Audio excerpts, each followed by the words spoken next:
Hello, ladies and gentlemen, and welcome to In Defense of the Hays Code. Now, while this is the first episode you're seeing, this is not the first episode we've done, so if I jump the gun, if I say something that doesn't make sense, bear with me.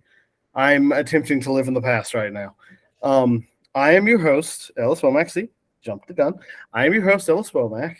This is my co-host, Zach Anderson, and the purpose of this show, this podcast, this thing is to talk about and discuss older movies, maybe older movies that people haven't heard of or that have become forgotten or just people, just don't know about anymore. Because in my opinion, older movies from the 30s, 40s, somewhere into the 50s, are so much better than movies we have today. That being said, today, as you can tell from the decorations, it is nearly Christmas. So we are starting with a movie that everybody's heard of. And before we start, I can tell you've got an awesome tree in the background. Mm-hmm. I'm going to go ahead and decorate. Just so that I'll wait. We've got time. There we go. There we go. That was quick. Yeah. Now we're matching a little better. Mm-hmm. Okay, so one that everyone has heard of. Yes. And probably most people have seen. If you haven't seen this movie, ladies and gentlemen, you're doing this in the wrong order. Stop watching us and go watch it. Please, yes. I beg of you.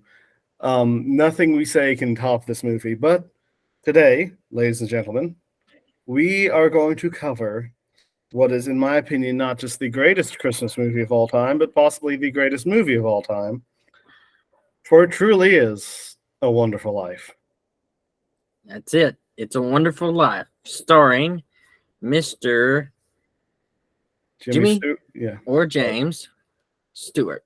Wasn't sure if you were like leading into me saying it or if you wanted to say it, so I was just like, or if I just forgot, which is a possibility. Yeah. Yeah, I was just trying to think of, should I say James or Jimmy? And then I was like, I'll say both. Yeah.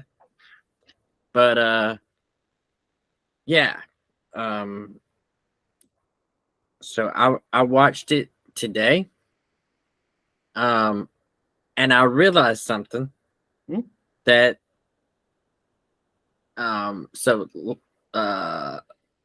couple years ago.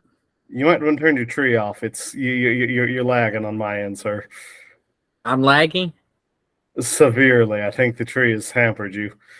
All right. Decorations going off. All right.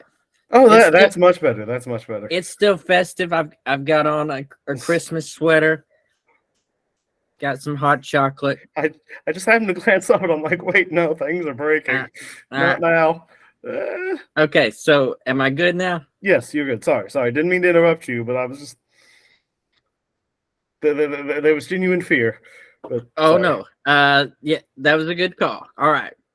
And this is the way our podcast is. We just want to keep it real. Mm-hmm. We're not going to do much editing.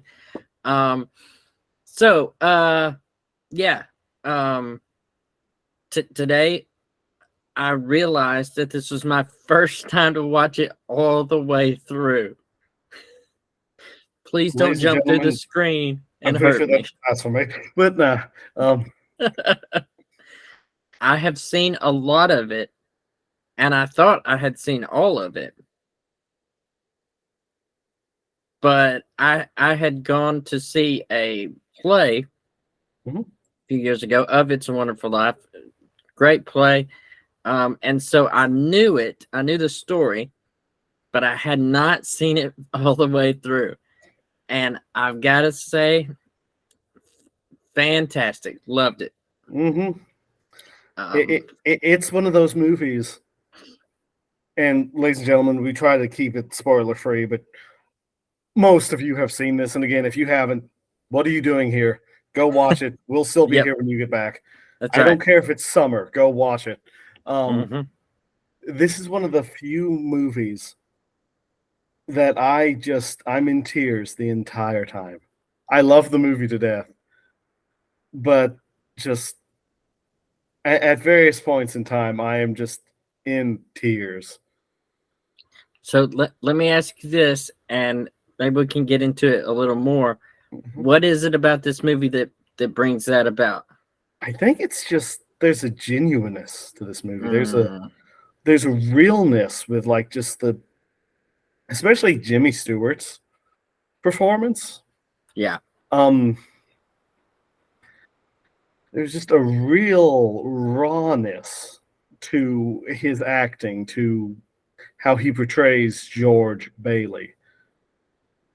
Scene in a couple scenes in particular, the one that, like I said, I always cry at is the scene at the very end where he's back on the bridge after going through and seeing what the world would have been like if he hadn't been born.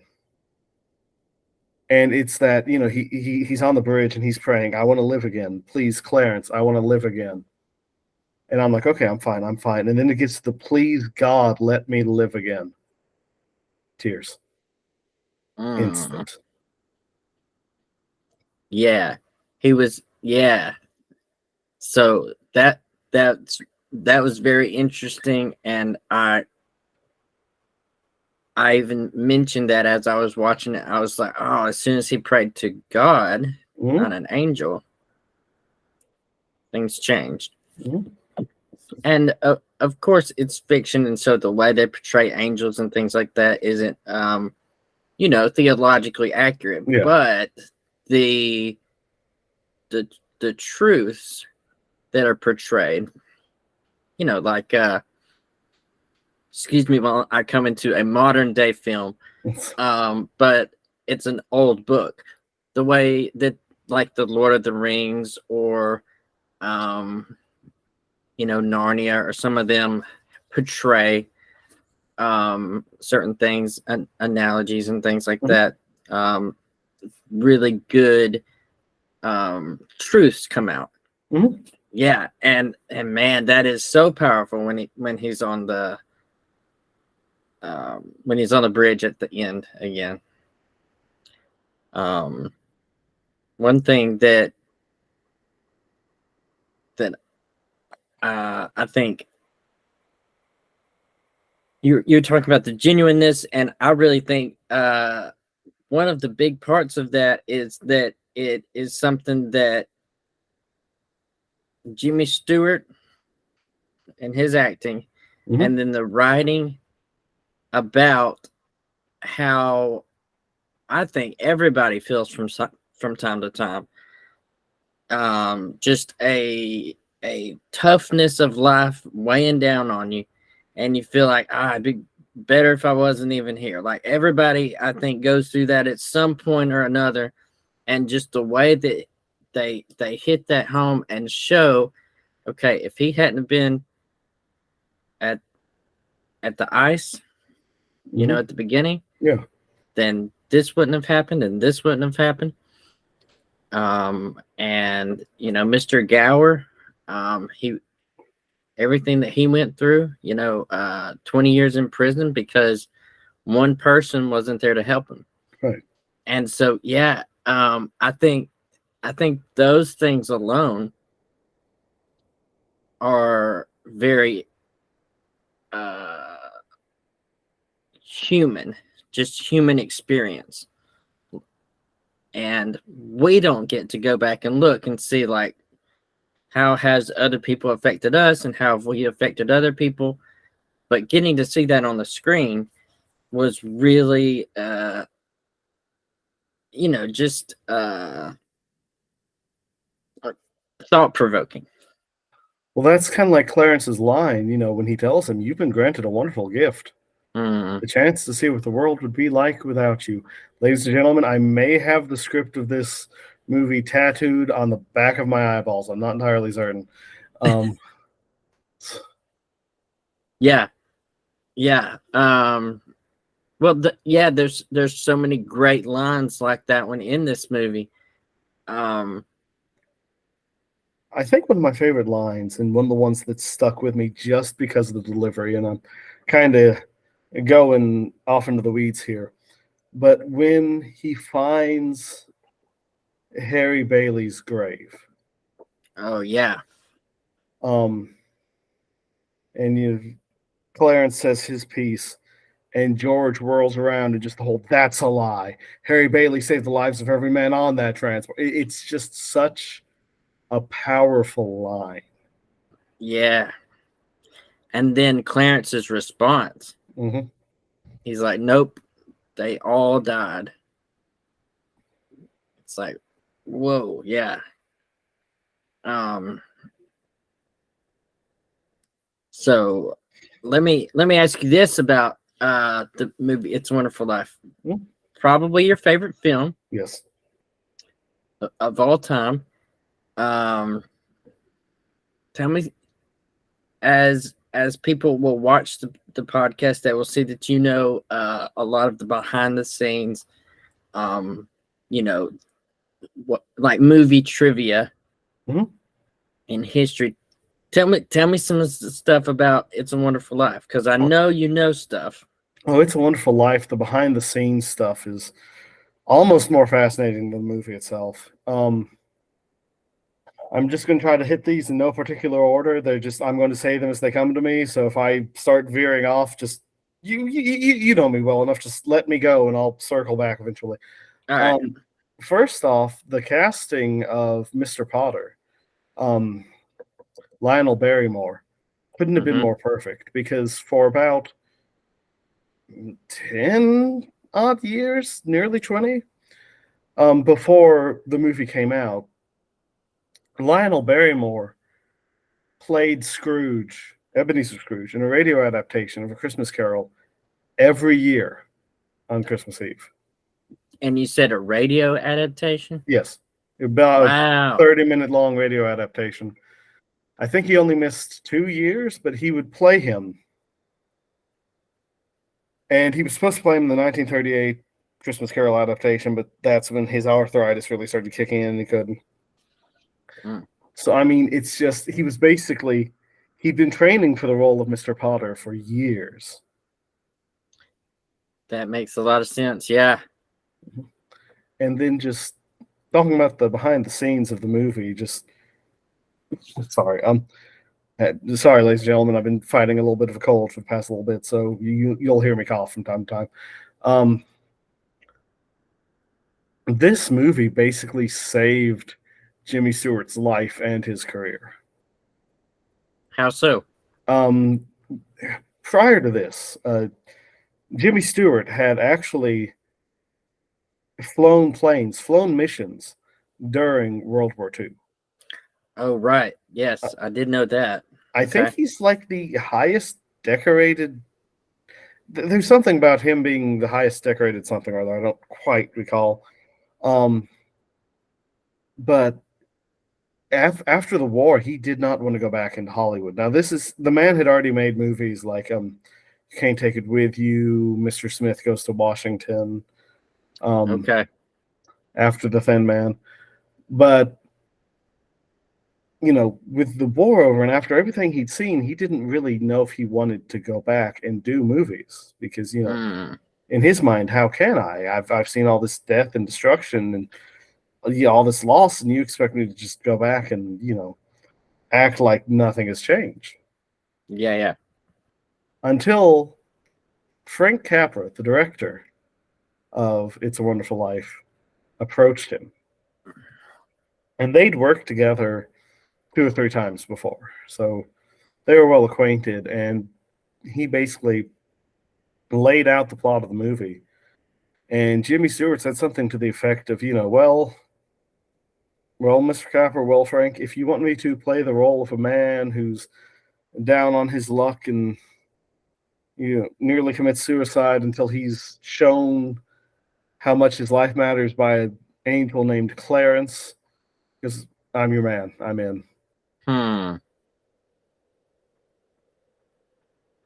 And it just, the scene in the movie, and since you've just seen it, There were a couple times during the movie where Jimmy Stewart kind of stopped acting. Interesting. The scene where he's gone back to Mary's house, and they've just had their spat, and he came back in because I forgot my hat, and she's on the phone. Okay, yeah. Before they got married, right? She's on the phone with Sam Wainwright. Yeah. And George just kind of breaks, where he's grabbing her. I don't want this. And then he kisses her. Yeah. Apparently, they had to edit that, or they had to cut parts of that out because Jimmy Stewart he ended up scaring Frank Capra. He ended up scaring Donna Reed just because he was, I guess, sort of letting out a lot of the stuff that he'd held in. Wow. And then another scene where we're jumping all over the film here, where he's in where he's at the bar, where he's at I can't think of the name. But he's praying. He God, God, I'm not a praying man, and it zooms in on his face as he's crying. Mm-hmm. One, he did not intend to cry. That was not in the script. It just sort of happened. Mm. Two, that zoom in was not done when they filmed it. Oh, really? Right. Because he had, he started crying, and Frank Capra was like, "Okay, Jimmy, that's great. Let's do it again." But he couldn't replicate that emotion. So Capra spent an entire weekend or an entire evening meticulously, frame by frame, by hand, essentially, zooming in. Wow. On his face. Yeah, because back then they couldn't just zoom in with the computer. Right.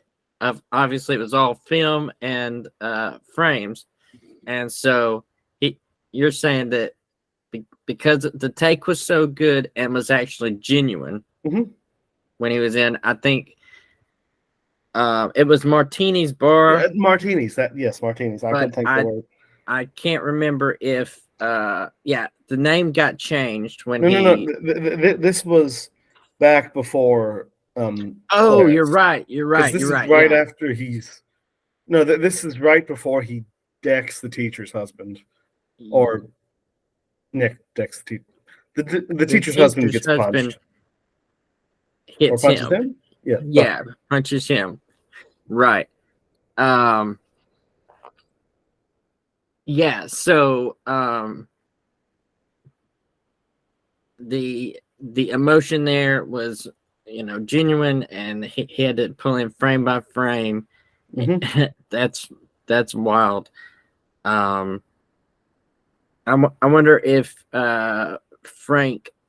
director Frank thought that that was just acting at first. I don't know.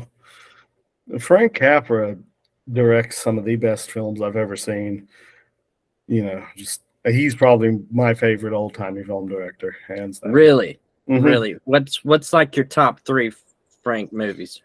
It's a Wonderful Life. It Happened One Night. Okay. And then probably Arsenic and Old Lace. Okay. But all 3 of those gotcha. So he was instrumental in not just obviously the directing and making it what it was, a classic, but also reaching out to Mr. Stewart after having been in the war. Right. You're mentioning that in in many ways, he really was the broken guy that we saw on the screen, right? Mm-hmm. And now for some more lighthearted behind the scenes. A lot of people already know this, so I'm probably preaching to the choir. The scene where they're celebrating because Harry's home, and you see Uncle Billy walk off screen, collide with a bunch of what sounds like trash cans, Mm-hmm. and then I'm okay, I'm all right. Oh, yeah. That was entirely unintentional. So he was pretending to be drunk at that point. Right. And what part was unintentional? Because Jimmy Stewart, he pointed him in the right direction, and or George Bailey rather, Yeah. And he started walking off in that direction. And what was unintentional? The minute he walked off screen, one of the stagehands, one of the support people, ended up fumbling a bunch of like supplies or props or whatever, which is the crash you hear. Really? Okay. Uncle Billy's actor, Thomas Mitchell? That sounds right. Saved the take by ad-libbing the "I'm all right." Wow, that's legit. And then the stagehand who dropped everything got a raise. Oh, really? Mm-hmm. For messing up and making the scene better. Mm-hmm. Oh, that's gold. Because I actually, when I was watching it, was thinking that's an odd expression that Jimmy just gave. Mm-hmm. Because he looked over and the crash and everything, and I absolutely thought that was part of the script. Mm-hmm. Because it fits so well. I would not have known, obviously, any of what you just told me, because it fit. And he looks over, he gives a look, and he just turns back around, and that's interesting. I'm gonna go rewatch that scene when we're done here, just to see that blooper became an important part of the scene. I like that. Yeah. And like the scene where George and Mary are out in front of the old Granville place, and she throws the rock through the window and it shatters. Yeah. That was actually Donna Reed shattering the window. She really okay. So first of all, the house was really there. Yes. Because I couldn't tell if it was a matte painting or if it was a real house. The house was really there. The house was really there. Mm-hmm. It had real windows, and she really broke it. Right, because they had somebody standing by with an air rifle to shoot the window out in case she couldn't do it. Huh. But Donna Reed had played baseball in high school. Oh, that's crazy, man. So she was like, yeah, I don't need an air rifle. Yeah, like I said, just the behind the scenes stuff about the movie is just almost, like I said, it to me, it's just as fascinating as the movie itself. It's very interesting, yeah. You just don't get behind the scenes stuff like that, like special features, which would have been really cool. Mm-hmm. Apart from the writings and the interviews and all that stuff that was done outside of it, it would just be really cool if they had have done that back then. Like, I think you're an Andy Griffith fan, aren't you? Absolutely, yes, big time. The mayor of Mayberry is in It's a Wonderful Life. I know, man. I was like, there he is. And youth is wasted on the wrong people. And as you have mentioned to me before, it's when there's certain actors, It's like, oh, there's an old friend. Exactly. And I really like the way you put that. Because there was also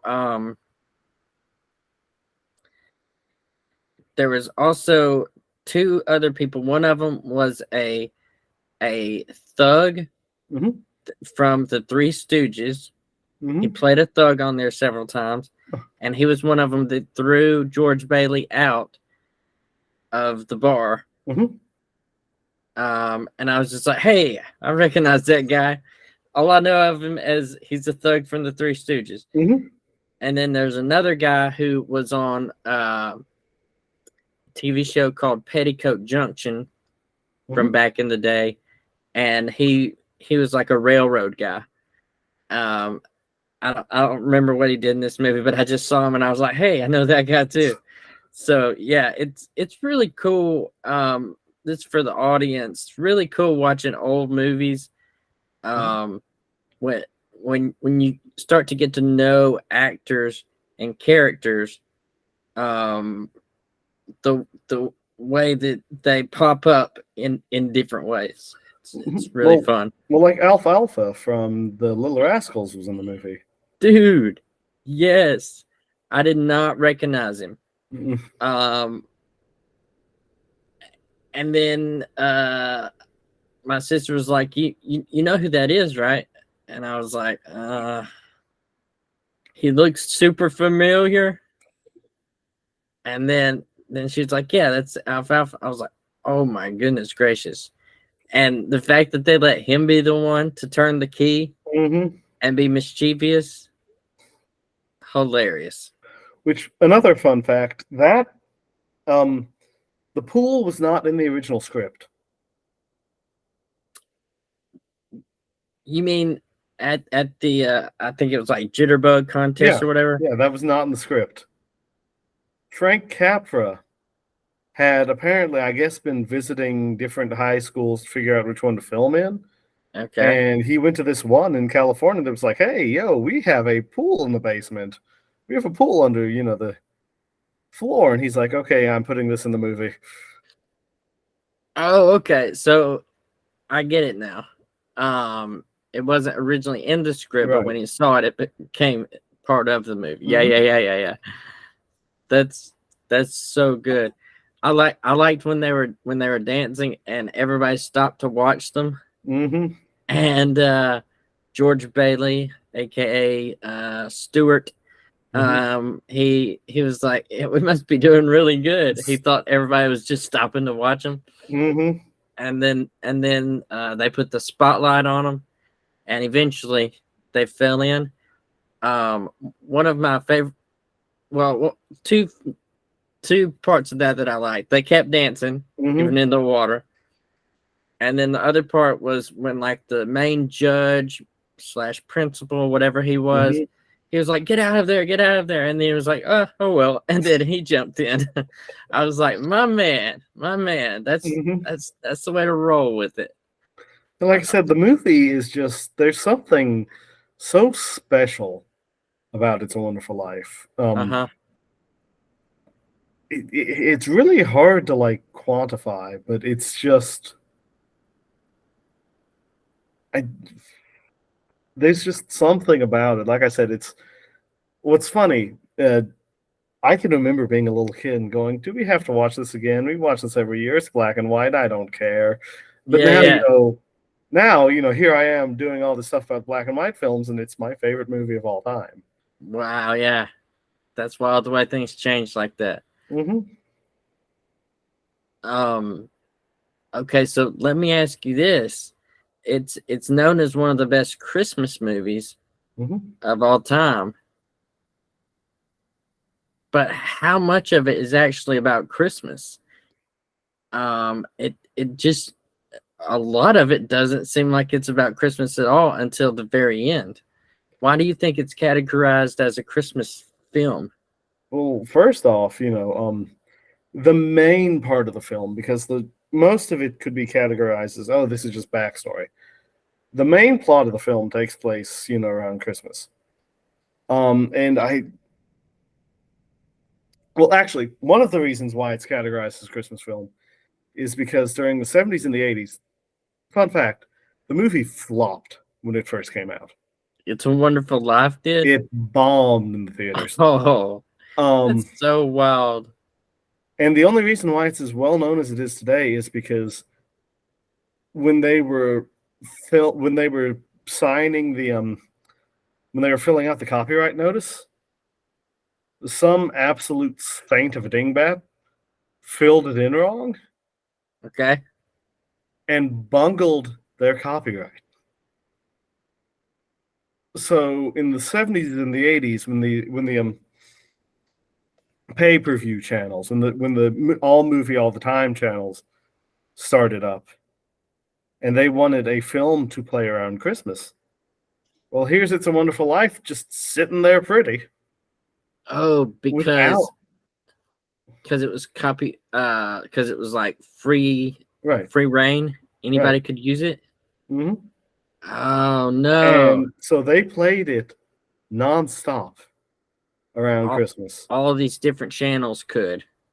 And that's where it kind of garnered its second life and where it became the classic we know it as today.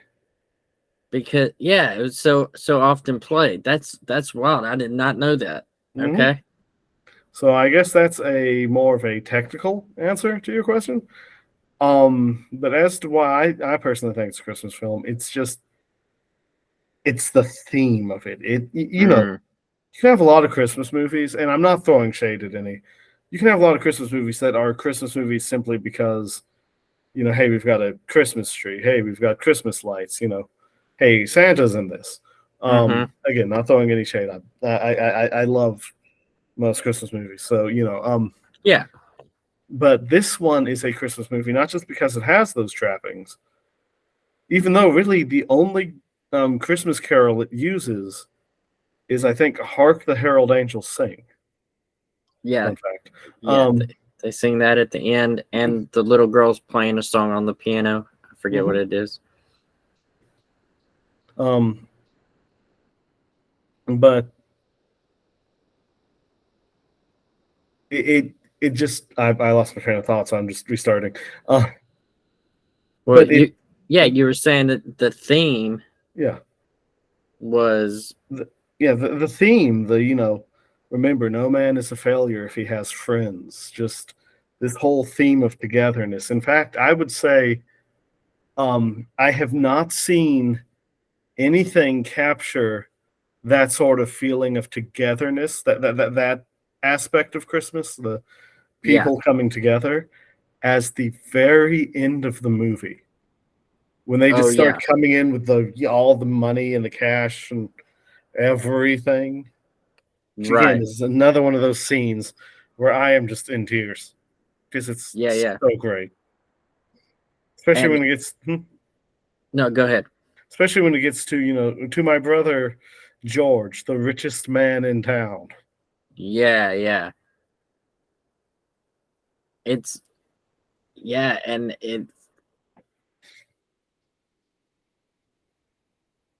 significant that it's just the way they make clear that it's not about money. That's not what it is that makes him rich. Even when they're bringing in all the money, the lines that they're saying are, "Oh, we found out that our friend needed help." It was the sense of community and family of the town. People were coming in and they were giving money, but it wasn't about that. It rescued him, but that is not what his brother meant by the richest man in town. It had nothing to do with money. It's sort of, it's this wonderful payoff to that scene at the very beginning of the film where it's cutting to like all these different outdoor shots of Bedford Falls as you hear, all these people praying for George. Yeah. And the Mary, Mhm. the wife, Donna Reed. Mhm. The way that she handled how upset he was after what uh Uncle Billy. Billy, Mhm. yeah, had lost the cash, which it was stolen, but Mhm. yeah, lost the cash. Man, when he came home and he was just a different person, Mhm. the way she handled it, and the way the poor kids, man, it was so rough. They did such a good job acting, Mhm. because they were just like, "Dad, why are you freaking out?" Um, but when he ran off Mhm. and the little kid said, "Mommy, should we pray for Daddy?" And she was like, "Yes." And then another of the kids were like, "Should I do too?" And then she was like, "Yes, everybody Mhm. needs to pray for Dad." Just the compassion that she had. Mhm. Yes, very very Christmas oriented. I agree with you, and I thought about that somewhat, but also just the fact that it wasn't based around Christmas, like Right. you said, the Christmas tree and things like that. But it's known as a Christmas movie. The theme, I like the way you put that. Yeah, I like the way you put that. The theme makes it very, uh, love Mhm. your neighbor, look out for each other. So the uh, what's the antagonist? What's his name? Mr. Potter. Mr. Potter. Mr. Potter. What a character. Mhm. You mentioned that he had played Scrooge on the radio. That Mhm. actor. Yeah, he was an enjoyable bad guy as far as like he did it well.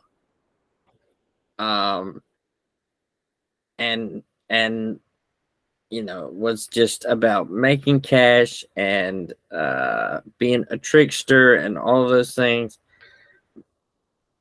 What? Oh, sorry. Go ahead. Well, I was just going to ask you, how does his character and like the storyline line up with the Hayes Code?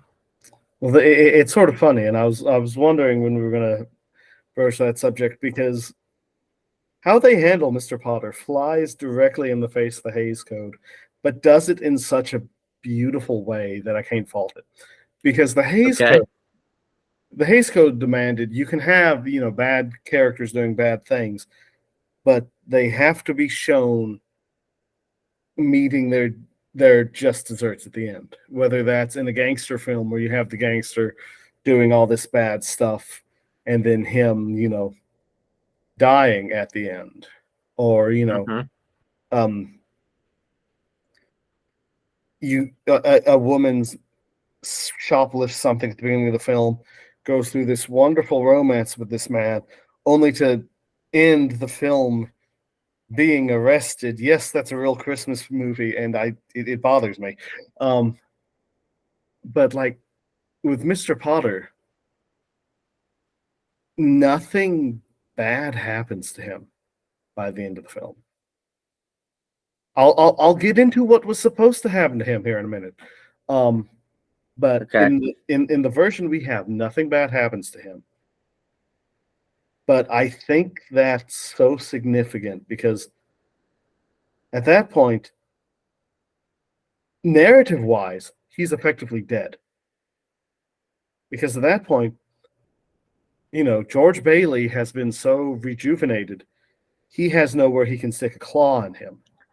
Ah. And with the money, with the money coming in from all these different people to help him, to help George, he's lost that ability to sort of dangle that over his head by the point where the Merry Christmas to you in jail, the last line Mr. Potter says, Mm-hmm. it comes across.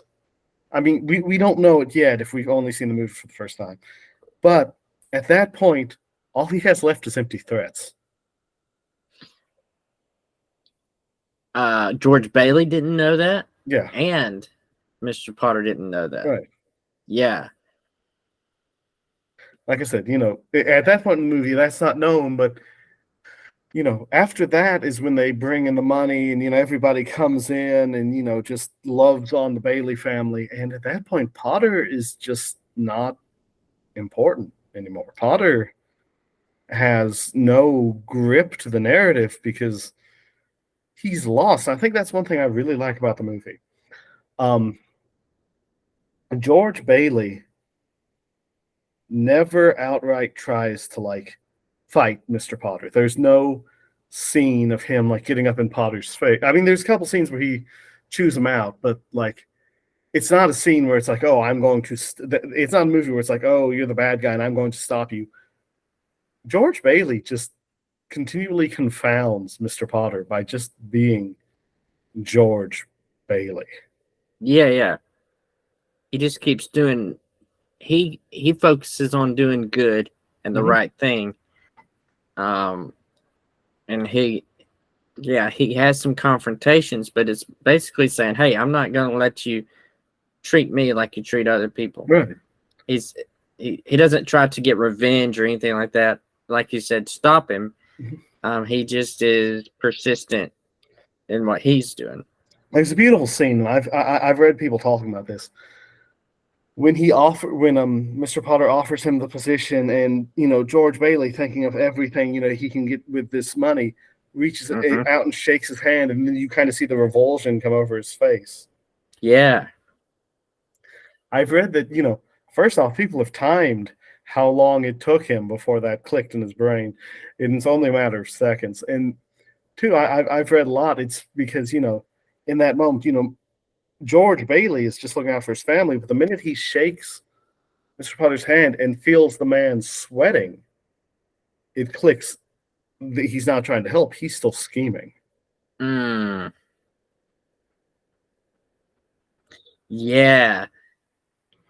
He was being offered, everything that he needed to fix his life. And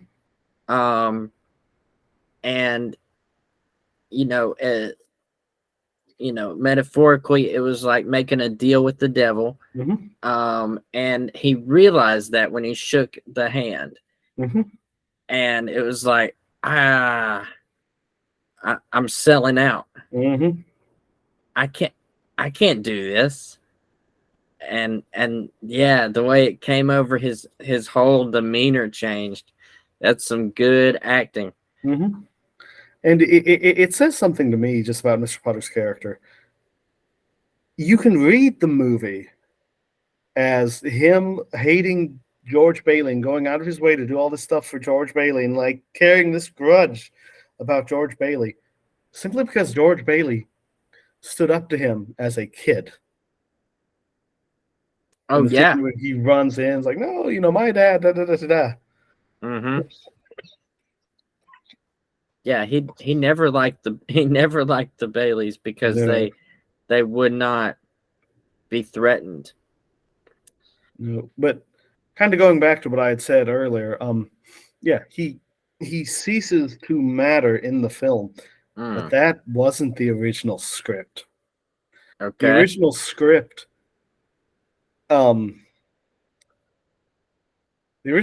did what the Hays Code wanted. The original script killed off Mr. Potter and did it in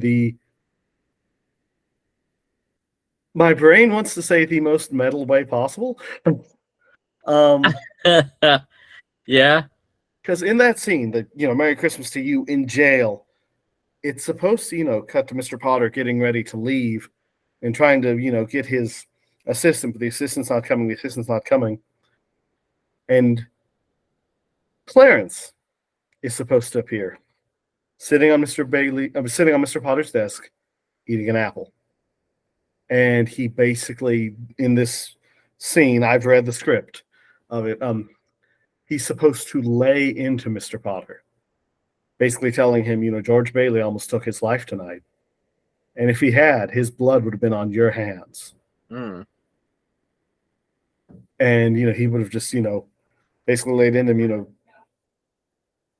sorry, people outside. George Bailey, has all these, friends, these in this family, and all you're stuck up here in your money. Yeah. And the last line he was supposed to say to Mr. Potter was, "Tell me, Mr. Potter, does that make you the richest man in town or the poorest?" At which point he would have vanished, and Mr. Potter would have suffered a heart attack and died. Whoa. Man. See, I'm glad they didn't do it. As much fun as that would have been to watch. Yeah, I was about to say I'd like to see that, but like you said, man, just taking the leverage away from him was pretty powerful, and it also didn't give any malevolence to Clarence, right? Because even though he was right, that Mr. Potter was a bad guy and all of those kind of things, that would have really changed Clarence's character. Oh yeah. As a just kind of bumbling, happy-go-lucky guy, and then all of a sudden come in, hey, you know what you did? I will find you. I will kill you. I've got angel skills. Yeah. Yeah, that's really different. But that would have been more in line with the Hays Code, is what you're saying. Right. Because it gave him it gave the bad guy a bad ending. Right. And the good guys get a good ending. Yeah. And like I said, I prefer the way they have it now, because it's just, to me, it's so much more powerful rather than just outright killing him. This way it just goes, it doesn't matter if he's alive or not. It doesn't matter what Mr. Potter does next. He has, he has no power here anymore. He lost. So in a way, it does go with the Hays Code, just in more of a almost deeper way, because it wasn't just like outright, okay, look, he's bad, he's dead. Instead, he's bad, but his bad has no more power. Right. Yeah. Because really, the only time he held any sort of power over George Bailey is when George Bailey's life was falling apart. Yeah. The money and everything. And he turned to the villain because he knew that the villain could fix it. And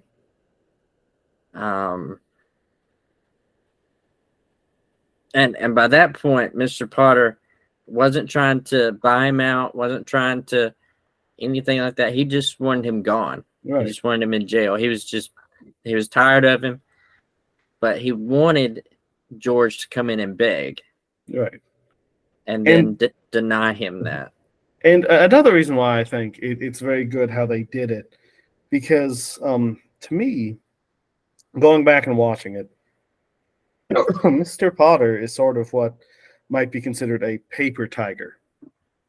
He's got a lot of influence, a lot of malice, but at the end of the day, he's just this old, sad man in a wheelchair who specifically has to arrange his furniture so that he can loom over whoever he's talking to in his office. Oh yeah, I thought that was wild. Yeah, when George Bailey came in and the seat was so much lower. And then when George Bailey finally snaps him, you're just a warped, frustrated old man. Yeah. All he can do is take the insult and return it. Oh, well, you're just a warped, frustrated young man. I mean, the entire time, right, the movie is kind of showing that,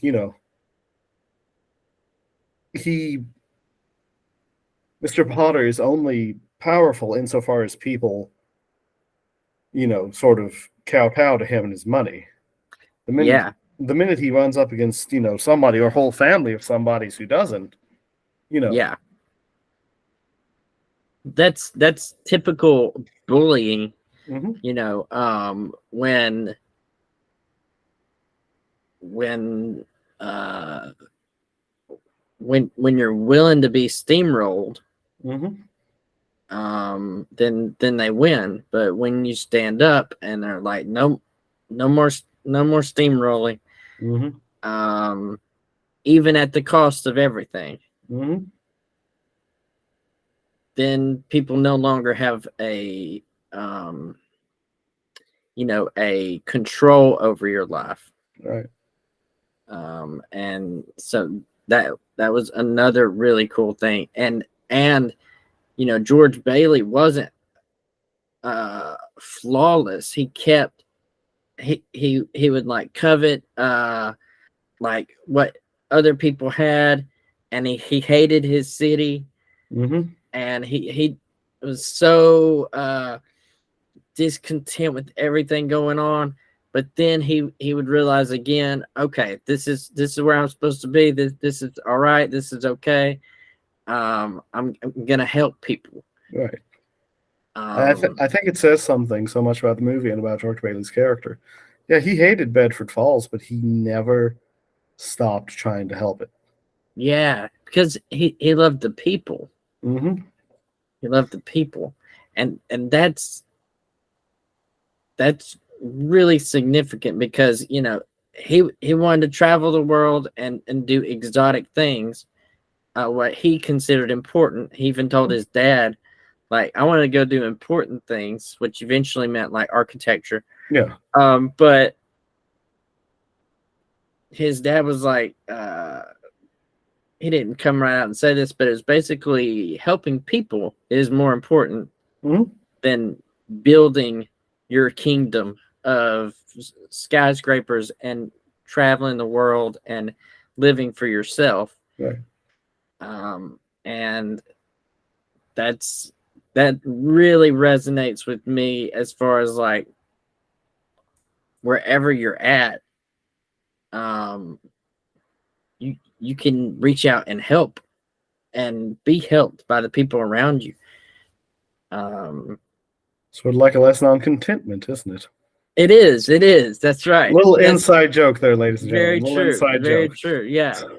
Yeah. We've just there's a joy that you find in being content. Mhm. And man, this movie, great example of that. Mhm. Because when he was saying Merry Christmas to um the bad guy, Mr. Potter. Mr. Potter, Mhm. and he said, yeah, Happy New Year to you in jail. Mhm. He did think he was going to jail. And he was still happy. Mhm. Yeah. He was content because all of the things that had happened that led up to that were meaningful, and it counted for something, even though uh, he realized, okay, yeah, Uncle Doofus who lost my money, Mhm. I'm gonna go to jail for that. I mean, the cops were there with a warrant, and he was still like, Merry Christmas. Yeah, I know you've got a warrant. Mhm. He was happy before the money started coming in, Mhm. before the rescue came. Man, that was really powerful to me. And just him seeing his family, he was like, this is it, you know? Mhm. And so, yeah, not material possessions, but yeah, just the joy of that contentment and love brings was kind of a overarching theme of the whole movie. Mhm. Which again, like you said, comes back to it's a Christmas movie. Yes. It's absolutely a Christmas movie. Even if there's just like a little bit of you know, what we think of as Christmas time Mhm. at the end, that's kind of the perfect wrap up to it. It's like, hey, all of this was leading towards, Yeah. yeah, Christmas. I mean, there are reasons, talking about, is it a Christmas movie? There are reasons why, whenever anybody wishes me like Merry Christmas on Christmas, I either respond like depending on, sometimes I'll send a gift, sometimes I'll just send the text, sometimes if it's in person, I'll tell them. My general response is "Merry Christmas, you wonderful old building and loan." 'Cause That's just, yeah. I wonder how many people get that. I mean, most people should get it. Mhm. Most people should get it. But that's hilarious. Now, here's a question to sort of dovetail and sort of something that I've sort of discussed with people. I have my opinion on it. Do you think God or Clarence, however you want to look at it, gave George his hearing back at the end of the movie Oh, permanently? permanently? And now let me list my evidence. Okay. All right. When he's when he's finally come back to life, he's checking everything. He mentions, "Oh, my lips bleeding, George. Zuzu's pedals." You never hear him say anything about not being able to hear out of that ear. You're right. And then there's a scene, and I've watched this several times, at the very end of the movie, when they're all singing Auld Lang Syne. Yeah. And he's holding, I think it's Zuzu. Think it is too. I want to say she speaks directly into that ear. About the bell? Yeah, about the bell. And remember, this is a noisy room.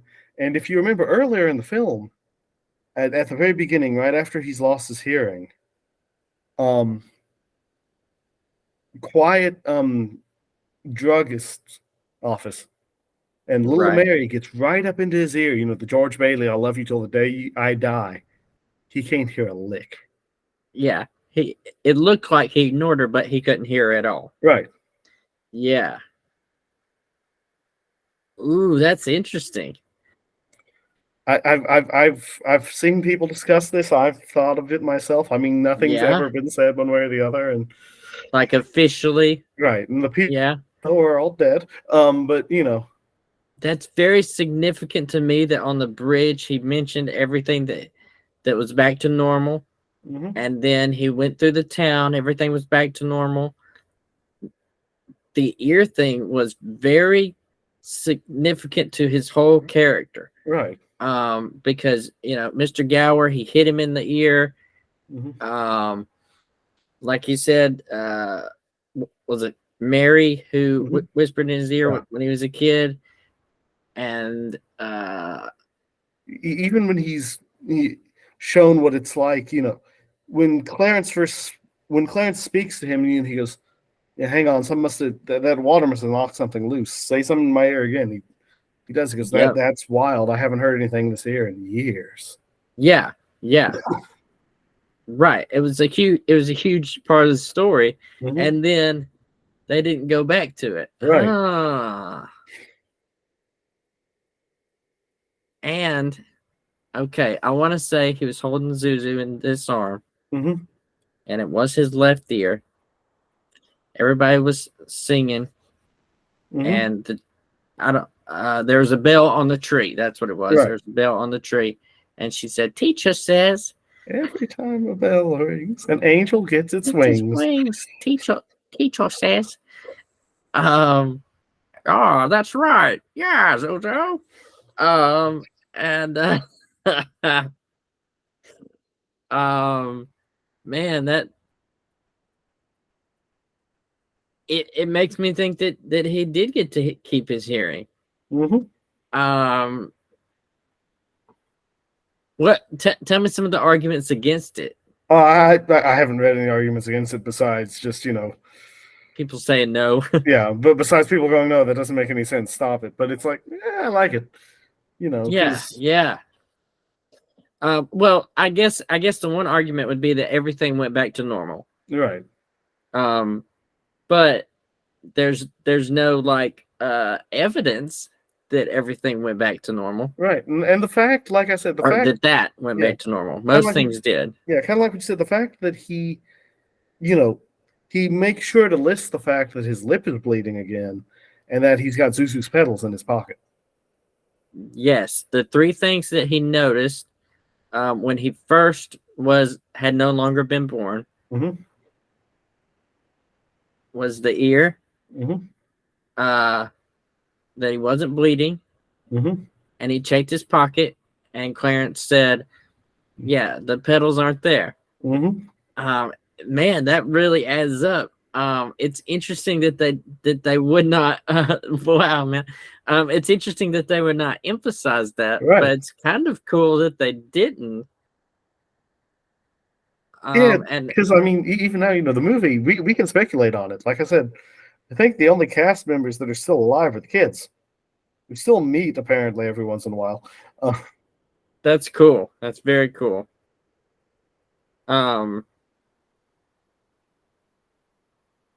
Yeah, maybe we need to ask them.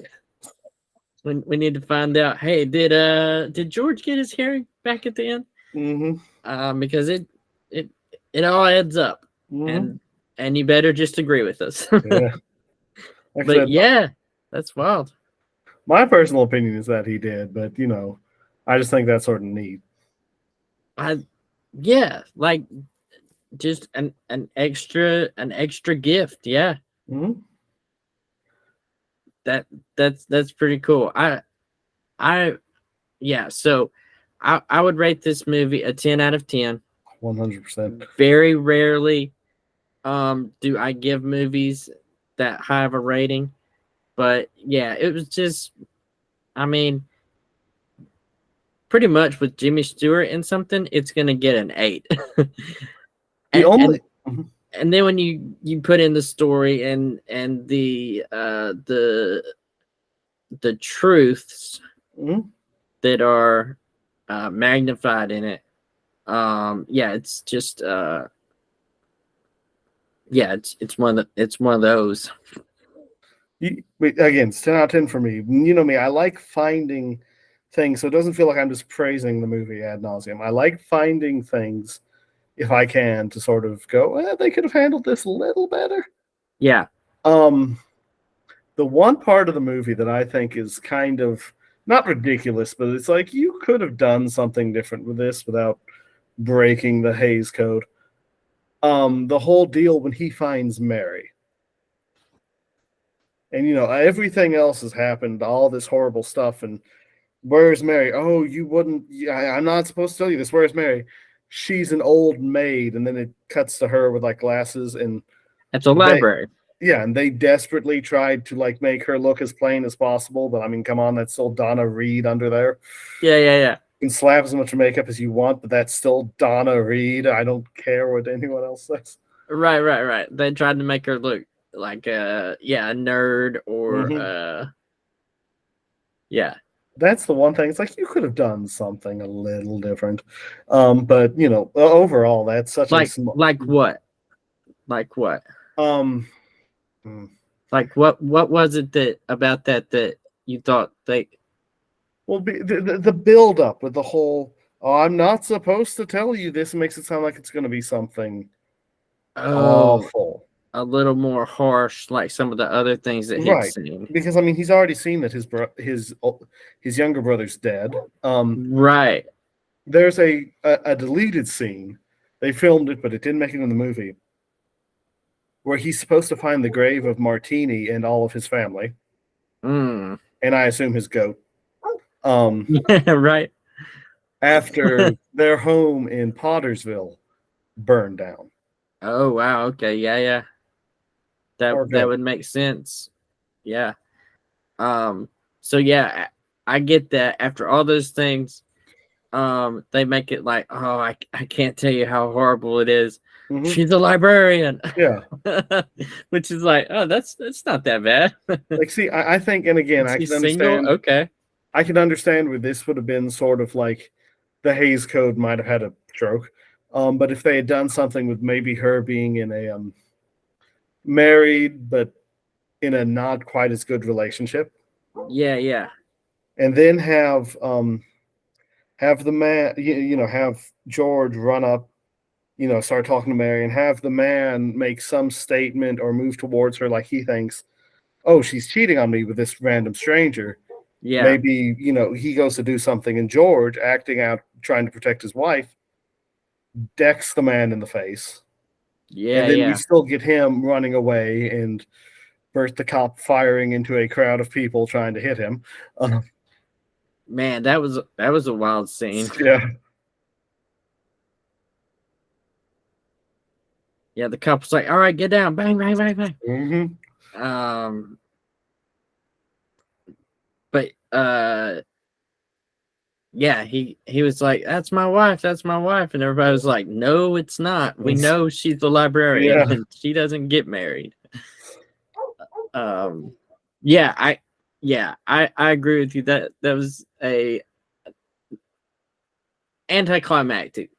Mm-hmm. Yeah, it's like, a small thing. Yeah, like I said, it's such small potatoes compared to the rest of the film. You know. Yeah, but it's fun to nitpick, and that's where I went with the how is it a Christmas movie too? Mm-hmm. Because it's like everybody's classic Christmas movie, but how many Christmas elements is it? Mm-hmm. Is in it, and it's more, as you said, it's more about the